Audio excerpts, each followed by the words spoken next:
Le point de départ de l'exposition, c'est l'ancrage désormais avéré de Nicolas Poussin à Lyon, en tout cas une histoire commune que la ville de Lyon et Nicolas Poussin ont eue.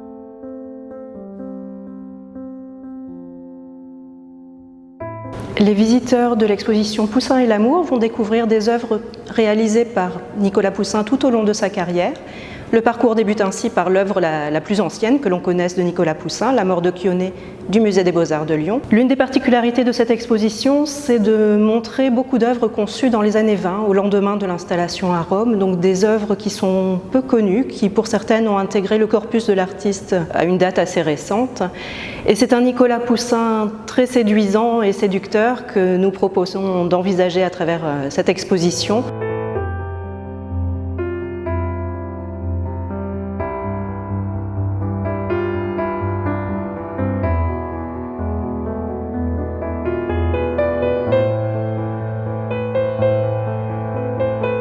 Dans l'exposition, nous avons voulu montrer un Poussin plus accessible, un Poussin qui témoigne du pur plaisir de peindre, d'une sensualité de touche. Poussin avait un plaisir à peindre, avait le geste, avait cette immédiateté dans l'exécution de ses tableaux, et donc c'est vraiment un Poussin peintre qu'on présente dans l'exposition.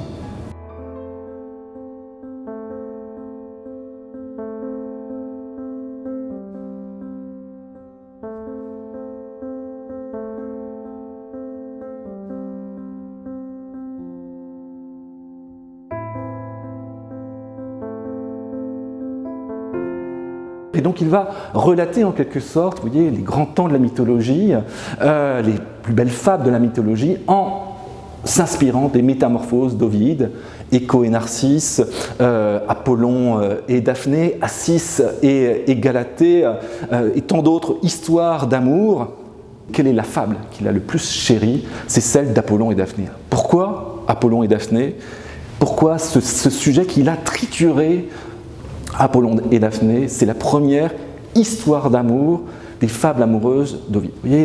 Et c'est en quelque sorte cette histoire d'amour, une triste histoire d'amour, puisqu'il n'y a pas d'amour échangé, c'est-à-dire Apollon aime Daphné, mais Daphné, elle, n'aime pas Apollon. C'est une belle histoire, mais une histoire triste, mais c'est une histoire qui va effectivement conduire à une métamorphose, à une transformation, mais cette métamorphose se fera à la gloire de la poésie. Mais Poussin, s'il s'intéresse précisément à cette histoire, c'est parce que c'est la première histoire d'amour des métamorphoses, mais c'est aussi une histoire qui consacre la poésie, l'art poétique.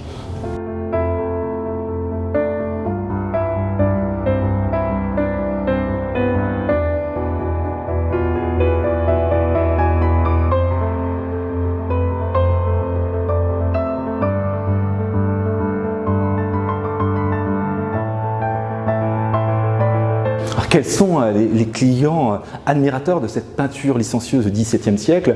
Question difficile. C'est un public savant, un public d'amateurs d'art, un public d'érudits, des curieux de peinture, des savants, mais également des cardinaux. N'oublions pas que nous sommes à Rome, que les grands collectionneurs à Rome, ce sont des cardinaux, et les cardinaux sont tout particulièrement friands, vous voyez, de cette peinture licencieuse. On tendrait à penser qu'elle n'a pas sa place, vous voyez, dans la collection d'un cardinal, ou en tout cas dans des amateurs qui gravitent autour de la cour du pape. Ces grands amateurs d'art, fussent-ils issus de la curie romaine, aiment la peinture de manière générale et aiment également la peinture licencieuse. Il faut aussi savoir que cet amour, qui peut nous sembler licencieux, dans ces milieux érudits, c'est un amour d'essence néoplatonicien. C'est-à-dire que certes c'est licencieux, certes il est question de sexualité, mais dans la tradition néoplatonicienne, l'amour est le premier seuil qui donne accès à l'amour spirituel. Et il faut commencer par l'amour sensuel. Alors il ne faut pas rester au niveau de la peinture sensuelle, mais c'est une porte d'accès aux vérités supérieures, et donc il faut aussi admirer la beauté des corps pour pouvoir atteindre cet autre amour, l'amour spirituel, l'amour céleste.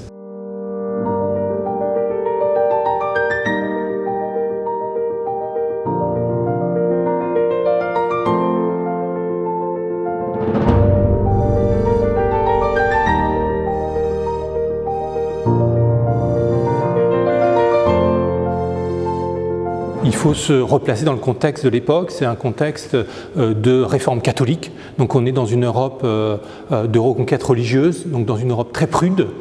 Et il y a évidemment beaucoup de gens qui n'acceptent pas ces nullités. Le Concile de Trente les critiques, les refusent. Les peintres doivent renoncer à représenter des nullités dans leurs œuvres. Et on a un certain nombre de sources qui nous disent que ces tableaux étaient soit vandalisés, découpés, vous voyez, pour garder que la partie, on va dire, digne, convenable. Et puis, en étudiant les tableaux, on se rend compte qu'un certain nombre ont des lacunes importantes dans des zones sensibles, évidemment, les fesses de Vénus.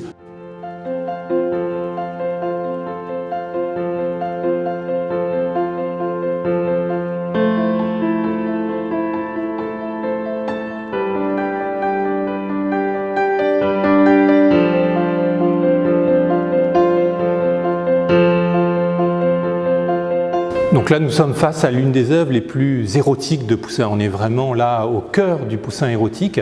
Et qu'est-ce qu'on voit? On voit Vénus qui est endormie. Et regardez sa main, elle est clairement en plein rêve érotique. On voit finalement dans ce tableau jusqu'où est allé Poussin. Il est vraiment allé très très loin. Encore une fois, un moment où tout cela a été inacceptable, a été absolument condamné. Et donc l'audace d'un peintre amoureux, l'audace d'un peintre véritablement érotique. Ces tableaux ultra érotiques, on peut le dire, de Poussin ont plu. Poussin les a vendus. Ça lui a permis, au cours de ses premières années romaines, d'émerger dans ce milieu très concurrentiel des peintres romains. Et ces scènes ont eu un tel succès qu'il les a parfois répétées à 1, 2, 3 reprises.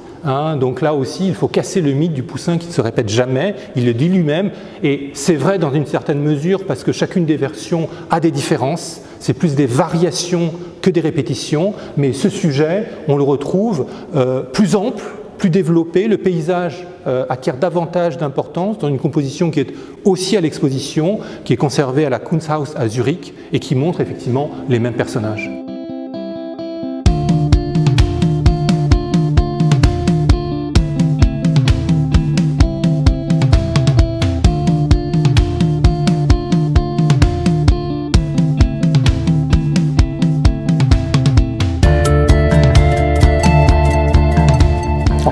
Les tableaux les plus mélancoliques, mais les plus merveilleux, les plus touchants de Poussin, il y a incontestablement la Cis et Galatée de Dublin. Il montre d'abord deux amants, vous voyez, adolescents, un peu timides, un peu maladroits, qui sont perdus dans leur amour, en train de se caresser, et vous voyez les deux amours qui lèvent le drapé pour les isoler du monde, vous voyez, ils sont seuls au monde, étant amoureux, et là il y a un silence, une tendresse, une mélancolie, et de l'autre côté il y a au contraire, et par contraste, la fête des sens, parce que c'est une Néréide, Galatée, merveilleusement belle Néréide, et vous avez d'autres Néréides et des Tritons qui font la fête au milieu des vagues, et là c'est la fête des sens, c'est l'exaltation des sens, donc ça fait contraste avec le côté plus restreint de la scène principale, et surtout dans la partie haute, vous voyez, partiellement plongé dans l'ombre, vous avez le Cyclope, le monstre, le Cyclope Polyphème, qui lui est amoureux fou de Galatée, mais évidemment c'est un monstre, c'est un amour sans retour, et il est du coup replié sur lui-même, replié sur sa douleur, et il joue de la flûte de Pan. Et lorsqu'on est face à ce tableau,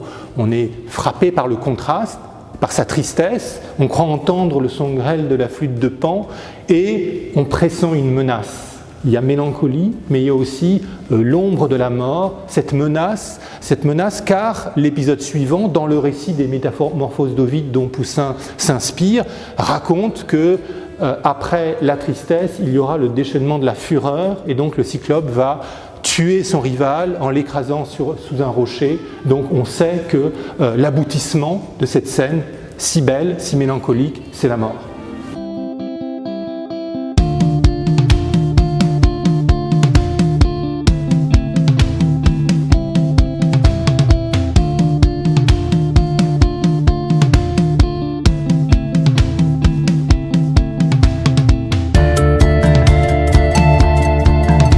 Nous sommes avec l'ultime chef-d'œuvre de Poussin. C'est une composition extraordinairement émouvante car le dernier tableau peint est laissé inachevé par l'artiste. Donc on est à un moment où, d'une part, le paysage prend de plus en plus d'importance dans son œuvre. Les personnages, divinités sont absorbés par cette nature et posent la question d'ailleurs de la place de l'homme et des dieux au sein de la nature qui fait partie des ultimes méditations de Poussin, mais surtout, on est à un moment où l'artiste est marqué par l'âge, par la maladie aussi, il a la main vraiment tremblante.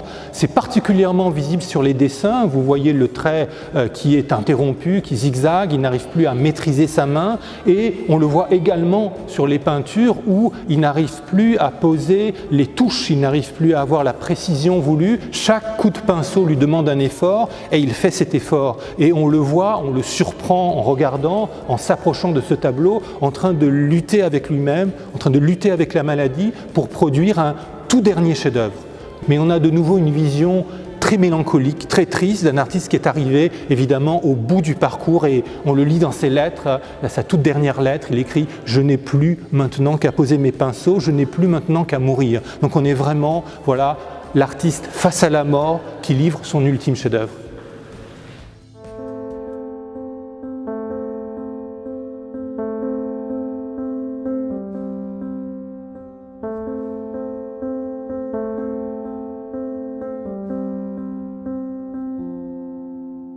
Alors l'exposition Picasso-Poussin-Bacchanal est née d'une gouache que l'artiste exécute au moment de la libération de Paris, donc en août 1944, et qui s'inspire très directement du Triomphe de Pan de Nicolas Poussin, un tableau qu'il avait pu admirer au Louvre. Alors la fascination pour Poussin, elle s'exerce très tôt, puisqu'il arrive à Paris en 1900, et l'une de ses premières visites, ce sera une visite du Louvre pour aller voir les tableaux de Poussin, qu'il admirait déjà tout particulièrement, et cette fascination pour l'artiste, elle va durer en fait tout au long de sa vie, jusqu'à la fin des années 60, quand il retravaille la thématique de l'enlèvement des Sabines. Ce thème de la bacchanale, c'est un thème qui va le fasciner tout au long de son parcours artistique, puisqu'il y retravaille notamment en 1946, quand il est à Antibes et quand il exécute La joie de vivre. Il va aussi beaucoup y travailler quand il va s'attacher à réaliser des cycles gravés, la suite Vollard dans les années 30, très beau cycle de linogravure qu'il exécute à Balleris à la fin des années 50, et le cycle des 347 gravures qui a été présenté à la galerie Louise Léris en 1968.